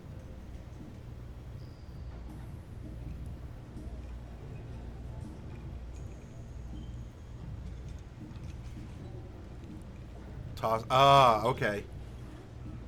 Oh, I hope this roll doesn't go horribly wrong.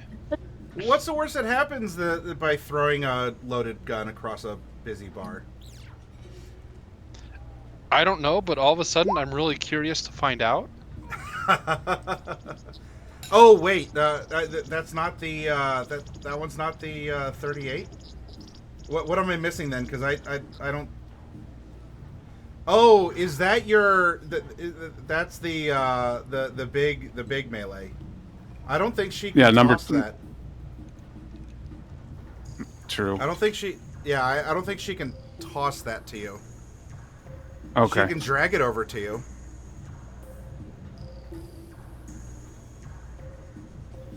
I can wait one more turn. Okay. Yeah, I'll continue trying to pin him to the ground with this stool. Sure. Let's see if you can make it prone. Go ahead and roll in athletics. All right, you're 20B. All right, grappled, and then you did like a takedown maneuver, and now this lieutenant is on the ground, and yeah. I make like a maneuver with the chair and set it across his sternum, and I take a seat.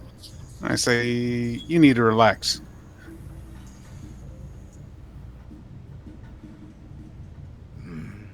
Move on. I need you, as this thing is looking at you, as you have it prone, I need you to make a charisma saving throw. Oh, balls. Is that where you store charisma?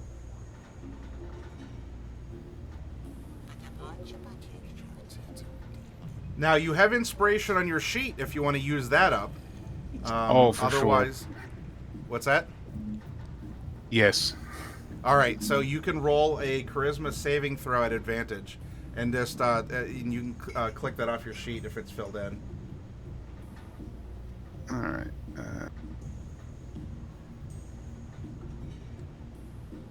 The audience seemed to grace Dr. Kent with many fickle god favors here, but poor Bernie is struggle busing. Can I give him one of mine? Thank I don't goodness have a for chance to use it? Sadly, no. The fickle god is beyond your your cold science to manipulate and maneuver. All right, a 13 that is what you needed. So we can describe this as that white swirl in the eyes begins to pour out as this fire starts to condense around the face, and it extends out towards you, Bernard, and you feel yourself. You feel all kinds of emotions, like negativity. You feel pain and death. You feel you have memories that you hope aren't your own, unless you have some that are locked away. However, I can assure you there are some memories that he's trying to use against me. however, you clench up, and this thing is barely unable to possess you, as there's this spirit that has left the body of the lieutenant, and right now is floating in front of you, as it had exited the body trying to enter yours. So that was you held it. It tried to possess you. We have Julie running up. She reaches you. It's now the beginning of the next round. She's huffing. Her chest is heaving as she's drugged this thing all the way up. And so you now have Birdie.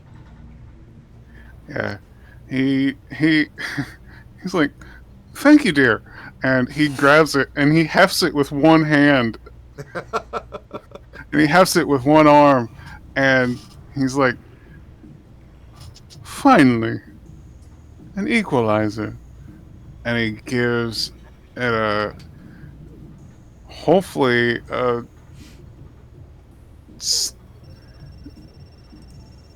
Now, does the body that I've pinned still wriggling and trying to, or is there's a head shake and kind of a disoriented moan coming from it. but the main threat now is this ghost in front of me, right? Yes. All right, well, I've never swung at a incorporeal form before. Let's give this a try. Here we go. He hefts Birdie and gives her a swing.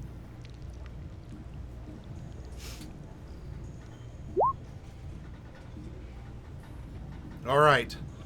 The sledgehammer, it's an odd feeling. Like, it's sort of like you swung into water.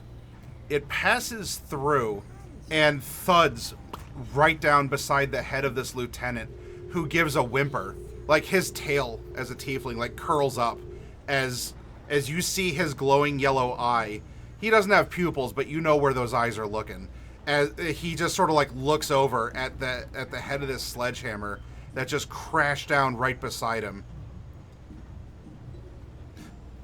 That won't work. He stammers, and the ghost, like, maybe for a second you thought, oh, like I cleave this thing in two with a bludgeoning weapon. Not the first time that's happened, and usually pretty messy if you're cleaving with a bludgeoning item. But then it sort of like roils back together. And as you're looking around now, there's some other chaos that is happening, and up above there is a helicopter that's landing in the plaza that this tumbled wench tumbled wench faces.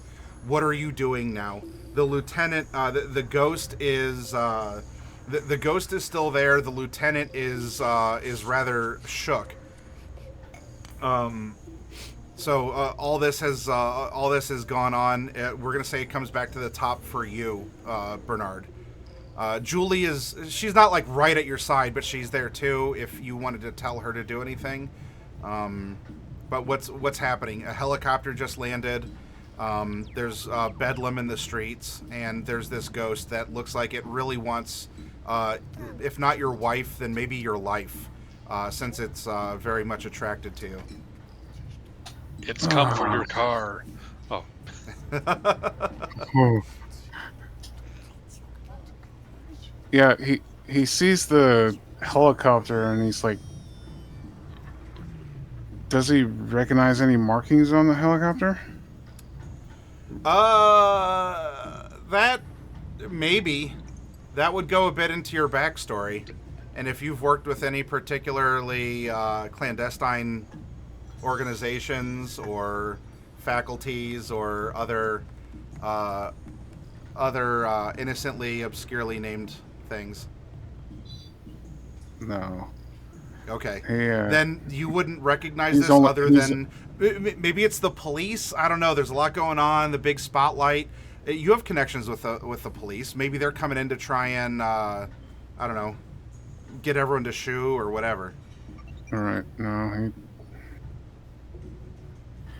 he's starting to get a little winded. He's never fought a ghost before, and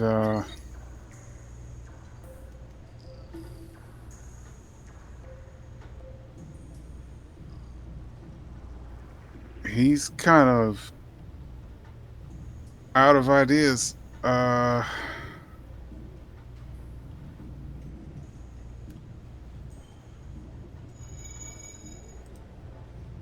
All right. Then in this moment of indecision, the ghost will lunge. Though it did try to possess you, and while she's technically not your wife, the ghost will actually lunge for Julie, who's standing there beside you.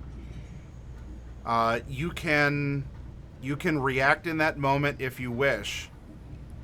So either you can, it might possess her, and you'd have to deal with that, or you can try and push her out of the way and fight the possession yourself.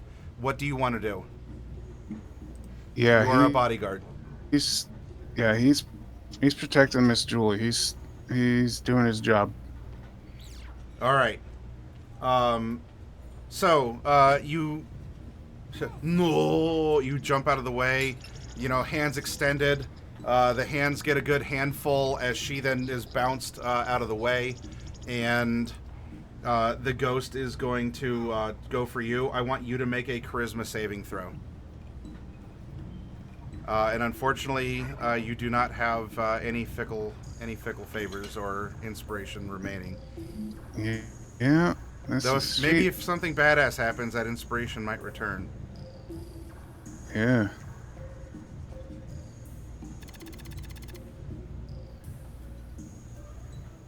Here we go.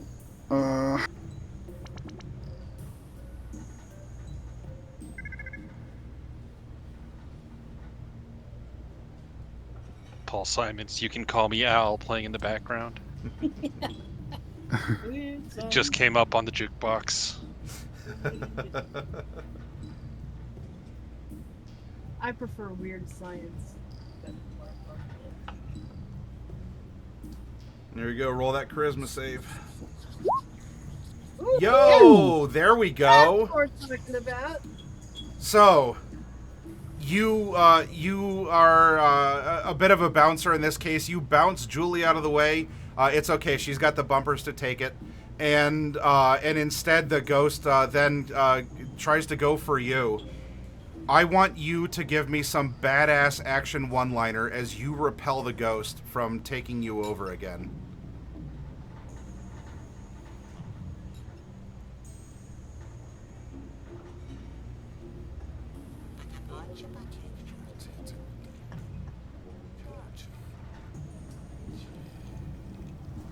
Sorry. No rides today. No rides today, and this thing hisses with an otherworldly exhaling, inhaling sort of breath. It does burn. Has this fiery burn, but it's now almost feeling chilled. And the man that was very quickly striding out of the helicopter raises a hand of his own, and a light issues forth, and this thing is just evaporated. Like it just up and vanishes like a fart in the wind in front of you. And there are some other people coming out of the helicopter who are trying to tend to others who are walking with a jittery gait, or their heads are kind of wobbling back and forth. It's not like it's not a big squad of like 50 people, but it is a little tactical team that's coming out of this large helicopter. Bernard Shaw, it's nice to meet you.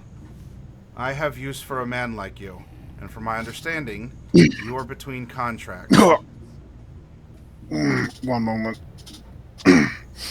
It's Thorn, but yes. What did I say? Shaw. Shaw. Oh, Bernard. No. Bernard Thorne. He would have gotten your name correct. Yeah. Well, wrong guy. Sorry, we're gonna have to find someone else. This contract is null. Yeah, that's it. Throws it up. Release the ghost again. Wrong guy. Why don't we step inside and have a drink? I think there's a lot that I can explain. He looks over to Julie, and his eyes, as your character does have those amber eyes, he very much has something similar. Not kind of like the tieflings. He does have pupils, but there's a light glow to them. And there is something that there's like a warmth that comes off of this person, not fire. You catch his skin tone in the light, and there's just like this small just aura around him of a golden glow. And he very gentlemanly reaches down and with very little effort picks Julie up. It sets her to her feet, and he looks to you. After you, sir. By the way, my name is, and that is where we will call this session. Well, go ahead if you have one more thing, Bernard. Yeah, as he easily picks up Julie, he's like, he gives the gentleman a look up and I smile. If you're buying, I'll drink.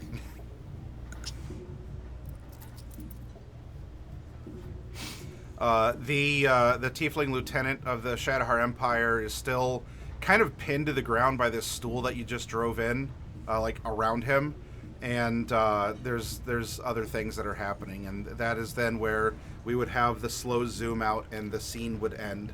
And so too would session 1, as we have finished meeting our heroes, getting to know who they are and generally what they do. And in session 2 this coming Tuesday, why don't we get the gang together and I'll share some notes with the players about things that have been discussed and revealed. And we'll see just what it is that this glowing man has in store for them. So I want to thank my players very much. Thank you for your patience with me in the late start, and for giving each other the spotlight for the bit of time. And thank you, Celtic. I know we went late. I hope this doesn't destroy you. Thank you for the extra time. And we should be on track to do the normal 8 to midnight next time. Ooh, sorry.